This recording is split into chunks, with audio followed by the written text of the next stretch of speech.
भरोसा नहीं ना, तो फिर जा अपने कमरे में जाकर देख। तेरे पलंग के नीचे तुझे तेरी माँ की हड्डियाँ मिलेंगी। प्रभात दौड़कर अपने कमरे में जाता है और अपने पलंग के नीचे देखता है। वहां पर सचमुच एक कंकाल पड़ा हुआ था और उसके शरीर पर जो कपड़े थे वो प्रभात की माँ के थे। क्या बात है, आज तो आप सुबह से ही बहुत बिजी हैं। ऐसा क्या लिख रहे हैं? बस एक फैमिली की कहानी लिख रहा था। जैसे हमारी फैमिली है ना, तुम, माँ और मैं, लेकिन थोड़े अलग तरीके से, क्योंकि ये कहानी हॉरर है और इसमें जो आदमी है ना, मैंने उसकी बीवी को मार दिया है। मतलब कहानी में ऐसा लिखा है। और जानती हो, उसके बाद जो बीवी है ना, वो एक बुरी आत्मा बन जाती है। क्या बेटा, इस तरह की डरावनी कहानियां क्यों लिखता है तू? जानता है ना, हम जो सोचते हैं, जो लिखते हैं, हमारा दिमाग पूरा दिन वैसा ही होता रहता है। माँ, परेशान होने वाली क्या बात है? राइटर हूँ मैं, मेरा तो काम है कहानियां लिखना। और वैसे भी ये सिर्फ एक कहानी है माँ, कोई सच नहीं है। उसके बाद कुछ दिन बीत जाते हैं। एक रात प्रभात को अपने ऑफिस से लौटने में देरी हो जाती है। रात के लगभग 12 बजे हुए थे। प्रभात जैसे ही अपने घर पहुंचता है, उसने देखा कि उसकी पत्नी दुर्गा डाइनिंग टेबल पर उसका इंतजार कर रही है। आ गए आप? कब से आपका इंतजार कर रही थी। देखिए ना, खाना भी ठंडा हो गया है। अरे दुर्गा, आज तुमने अपने इतने लंबे लंबे बालों को खोलकर क्यों रखा है? तुम तो हमेशा अपने बाल बांध कर रखती हो। वो क्या है ना प्रभात, जब इंसान अपनी जिंदगी से मुक्त हो जाता है ना, तो उसे दूसरे सारे बंधन खोल देने चाहिए। इसलिए मैंने अपने बालों के बंधन भी खोल दिए। ये तुम किस तरह की बातें कर रही हो? तुम ठीक तो हो? मैं बिल्कुल ठीक हूँ प्रभात। अच्छा चलो खाना खाओ। वो क्या है ना दुर्गा, मुझे भूख नहीं है। ऑफिस में कुछ खा लिया था। कोई बात नहीं, मैं तुम्हारे लिए एप्पल काट देती हूँ, एप्पल खा लो। नहीं दुर्गा, मुझे नहीं खाना है, मेरा मन नहीं है यार। तभी अचानक से दुर्गा अपने हाथ में एक बड़ा सा चाकू लेकर प्रभात पर हमला कर देती है। प्रभात अपने आप को बचाने की कोशिश करता है। आज मैं तुझे नहीं छोड़ूंगी, तुझे अपने साथ लेकर जाऊंगी अपनी दुनिया में। ये क्या बोल रही हो तुम? तुम्हारा दिमाग खराब हो गया है। आखिर तुम हो कौन? दुर्गा अपनी गर्दन टेढ़ी करते हुए बोलती है। मैं दुर्गा हूँ, तुम्हारी पत्नी। ध्यान से देखो मेरी आंखों में। प्रभात बुरी तरह से डर जाता है और घबराहट में वो चाकू अपनी पत्नी के पेट में मार देता है। उसकी पत्नी की वहीं के वहीं मौत हो जाती है और उसकी चीख की आवाज सुनकर उर्मिला दौड़ते हुए बाहर आती है। ये तूने क्या किया प्रभात? तुमने अपनी पत्नी का खून कर दिया। लेकिन तू तो उसे बहुत प्यार करता था बेटा। तूने बहू को क्यों मार डाला? माँ, ये आपकी बहू नहीं थी, इसके अंदर कोई बुरी आत्मा घुसाई थी। मैं नहीं जानता ये सब कैसे हो गया, लेकिन वो मुझ पर हमला कर रही थी, मुझे मारने की कोशिश कर रही थी। माँ, मैंने कुछ नहीं किया। ये तूने क्या कर दिया बेटा? दुर्गा ने मुझे कहा था कि वो तेरी कहानी के उस कैरेक्टर की तरह एक्टिंग करके तुझे डराने की कोशिश करेगी। अरे वो तो तेरे साथ मजाक कर रही थी। हे भगवान, ये क्या हो गया? इसका मतलब दुर्गा। लेकिन माँ, मैंने जो कहानी लिखी थी उसमें भी ऐसा ही हुआ था। उस औरत ने अपने पति के साथ मजाक किया और गलती से उसके पति ने उसके पेट में चाकू मार दिया। मेरी कहानी सच कैसे हो सकती है? माँ, मुझे बहुत डर लग रहा है। अब ये सोच, दुर्गा की लाश का क्या करें हम? अगर गलती से भी ये बात बाहर फैल गई ना, तो तुझे पूरी जिंदगी जेल की सलाखों के पीछे रहना पड़ेगा। एक काम करते हैं माँ, हम घर के पीछे वाले बगीचे में उसकी लाश को दबा देते हैं। अगर कोई पूछेगा तो कह देंगे कि उर्मिला अपने मायके गई और फिर एक दिन हम भी अचानक यहाँ से कहीं दूर चले जाएंगे। कोई नहीं आएगा हमें पूछने, कोई नहीं आएगा माँ, बाद में जो होगा हम देख लेंगे।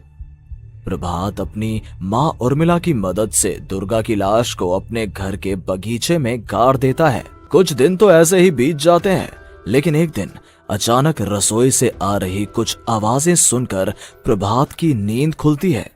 प्रभात ने देखा कि वहां पर एक लंबे बालों वाली औरत दूसरी तरफ चेहरा करके खड़ी हुई थी। कौन है? कौन है वहां पर? अरे कौन हो तुम? मैं दुर्गा हूँ प्रभात। क्या हुआ, मुझसे इस तरह के सवाल क्यों कर रहे हो तुम? तुम दुर्गा नहीं हो सकती। दुर्गा तो प्रभात, मैं तुम्हारी पत्नी हूँ, तुम मुझे कैसे भूल सकते हो? 4 दिन के लिए मायके क्या चली गई, तुम तो मुझे भूल ही गए। अब अगली बार ना मैं कहीं नहीं जाऊंगी। पता चला तुमने तो मुझे पहचानने से ही इनकार कर दिया। नहीं, तुम दुर्गा नहीं हो सकती। तुम दुर्गा हो ही नहीं सकती। मैं जानता हूँ ये सब क्या हो रहा है। मैंने अपनी कहानी में लिखा था कि उस आदमी की पत्नी की मौत के बाद एक बुरी आत्मा उसका रूप लेकर उसके घर में आ जाती है। तुम वही हो ना? और अचानक से खूबसूरत दुर्गा का चेहरा काला पड़ जाता है। उसकी आंखें लाल हो जाती हैं और पूरे शरीर पर बाल, लंबे नुकीले नाखून, उसके दोनों पैर उल्टे हो जाते हैं और बेहद डरावनी आवाज में वो चिल्लाकर कहती है, बुरी आत्मा, मेरा खून करके मुझे अपने ही घर में गाड़ कर तू मुझे बुरी आत्मा कह रहा है? मैं तुझे छोड़ूंगी नहीं।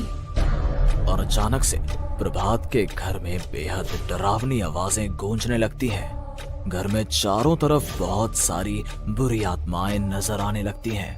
प्रभात घबरा कर अपनी माँ को आवाज देता है, माँ कहाँ है आप? जल्दी आइए माँ, देखिए ना ये सब क्या हो रहा है। प्रभात ने देखा कि अचानक से उसकी माँ कमरे से दौड़ कर आती है। क्या हुआ प्रभात? और ये लोग कौन है? इन सब की गर्दन टेढ़ी क्यों है? इनके बाल खुले हुए। हाँ प्रभात, ये सब लोग तो मुझे मरे हुए नजर आ रहे हैं।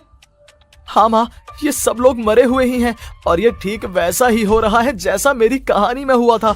लेकिन मेरी कहानी के हिसाब से तो आप भी। अचानक से उर्मिला का रूप बदल जाता है। वो भी एक डरावने साए की तरह बन जाती है और बेहद डरावनी आवाज में चिल्ला चिल्ला कर कहती है, मर गई तेरी माँ। जानता है, कल रात जब तू सो रहा था ना, तो मैंने उसके शरीर का सारा खून पी लिया। अब बस हड्डियां बची है उसके शरीर में। नहीं, ऐसा नहीं हो सकता, ऐसा बिल्कुल नहीं हो सकता। मेरी माँ नहीं मर सकती। तुझे भरोसा नहीं ना? तो फिर जा, अपने कमरे में जाकर देख। तेरे पलंग के नीचे तुझे तेरी माँ की हड्डियां मिलेंगी। प्रभात दौड़कर अपने कमरे में जाता है और अपने पलंग के नीचे देखता है। वहां पर सचमुच एक कंकाल पड़ा हुआ था और उसके शरीर पर जो कपड़े थे वो प्रभात की माँ के थे। माँ, अब मुझे कुछ करना पड़ेगा।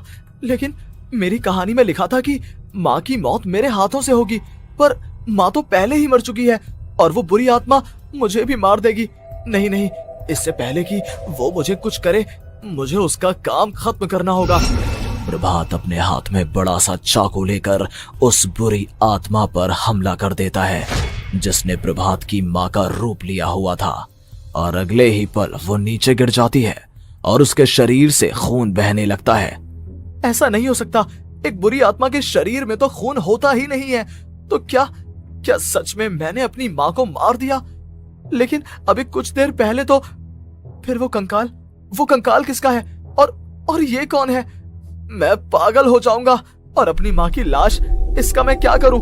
लोग पूछेंगे तो मैं क्या जवाब दूंगा? तभी वहां पर दुर्गा का रूप लेकर जो आत्मा थी उसने प्रभात से कहा, गाड़ दे अपनी माँ को ले जाकर उसी जगह जहाँ तूने मेरा खून करके मुझे गाड़ दिया था। जा, चला जा। घबराया हुआ प्रभात पागलों की तरह अपनी माँ की लाश को लेकर बगीचे में गाड़ देता है। प्रभात की हालत पागलों जैसी हो जाती है। वो अपने आप को अपने घर में बंद कर लेता है। कहानी के हिसाब से तो आगे ये हुआ था कि कहानी लिखने वाले ने उन बुरी आत्माओं से डरकर आत्महत्या कर ली थी। तो क्या मैं भी मर जाऊंगा? क्या मैं भी आत्महत्या कर लूंगा? एक काम करता हूँ, मैं अपनी कहानी का अंत बदल देता हूँ। हाँ, ये मैंने पहले क्यों नहीं सोचा। मैं लिख दूंगा कि कहानी को लिखने वाला आत्महत्या नहीं करता, बल्कि कहीं दूर जाकर नए सिरे से अपनी जिंदगी शुरू करता है। यही सोचकर प्रभात ने अपनी लिखी हुई कहानी को बाहर निकाला और उसे पढ़ना शुरू किया। ये देखकर वो हैरान रह गया कि कहानी का क्लाइमैक्स तो किसी ने पहले ही बदल दिया था। ये क्या? इसमें तो लिखा हुआ है कि आखिर में उस लेखक की पत्नी और माँ दोनों बगीचे में जिंदा दफन थे। बुरी आत्माओं ने उनको कैद करके रखा था और वो लेखक अपनी माँ और पत्नी दोनों को जिंदा बाहर निकाल लेता है। लेकिन ये सब लिख किसने दिया? प्रभात दौड़कर बगीचे में जाता है और वहां पर खुदाई करना शुरू कर देता है। प्रभात देखता है कि वहां पर लकड़ी के 2 बड़े संदूक हैं और उनके अंदर से आवाजें आ रही हैं। प्रभात, प्रभात बचा लो मुझे, अगर थोड़ी देर और हो गई तो वो मुझे छोड़ेगी नहीं। बेटा देखो, मैं इस बक्से के अंदर बंद हूँ, प्लीज मुझे बाहर निकालो, वो बुरी आत्मा किसी भी वक्त मुझे मार डालेगी। प्रभात वो दोनों बक्से बाहर निकालता है और अपनी पत्नी और माँ दोनों को आजाद करवा लेता है। लेकिन तभी वहां पर अचानक से एक बेहद डरावनी और खौफनाक दिखने वाली औरत आ जाती है। तुझे क्या लगा था इतनी आसानी से अपनी पत्नी और माँ को बचा लेगा?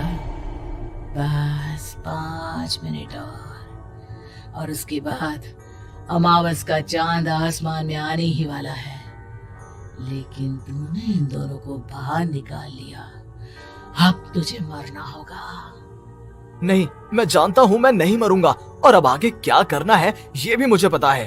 प्रभात, ये बहुत खतरनाक है, हमें मार डालेगी। प्रभात चलो यहाँ से। नहीं दुर्गा, अब मुझे अच्छी तरह से पता चल चुका है कि इस बुरी आत्मा से हम कैसे पीछा छुड़वा सकते हैं। और इतना कहकर प्रभात अपने हाथ में पकड़ी हुई सिंदूर की थैली उस बुरी आत्मा के ऊपर उछाल देता है। कुछ ही देर में वो जमीन पर गिरकर राख में बदल जाती है। ये सब क्या हो रहा था बेटा? ये सब तुम्हारी लिखी हुई इस कहानी की वजह से हुआ है ना? नहीं माँ, पहले मुझे भी ऐसा ही लगा, लेकिन बाद में पता चला कि बरसों पहले हमारे इस बगीचे की जमीन के अंदर किसी को जिंदा गाड़ दिया गया था और बस उसी औरत की आत्मा हमें परेशान कर रही थी। उसी ने मेरे शब्दों में जान डालकर उस कहानी को जिंदा कर दिया था। मुझे माफ कर दो प्रभात, मैंने आपकी कहानी के साथ छेड़छाड़ की थी और उसे बदल दिया था। माफी मांगने की जरूरत नहीं है दुर्गा, तुम्हारे उस बदलाव की वजह से ही आज हम सब जिंदा हैं, क्योंकि आखिर में कहानी में वो हुआ जो तुमने लिखा था।